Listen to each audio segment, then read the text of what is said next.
Time!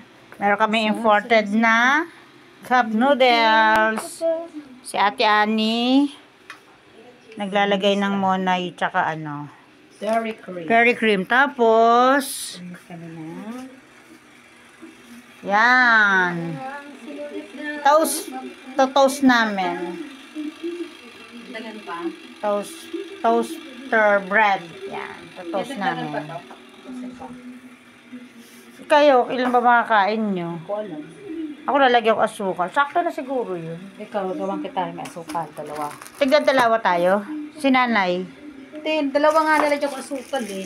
Para sigurado eh. Iyon, tatlo yun. Eh, basta sa amin yan lahat. Sa Ay, ito. takaw nitong mga bisita kong to. Eh, sa init ka natin. Sila lang yung bisita ko, sila pa yung nasusunod eh. Shepherd.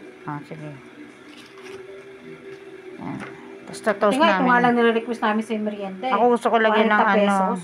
Gusto ko lagyan ng asukal. Oh, Pero kung wala kami imported na ganito, hindi namin maiisip ata na ganyan. Masarap ng aming seafood. Salamat sa aking kapatid niya, sponsor kay Marie Chris Sanchez Ogawa. Naabutan namin sa wakas. Naabutan nila yung bagahe. Dapat,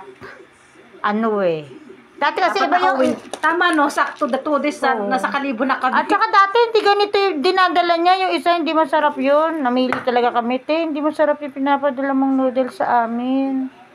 Yan, inulit niya uli. Yan ang pinadala sa amin. Kaya, yan, merienda tayo. Salamat sa pan-noodles. Babush!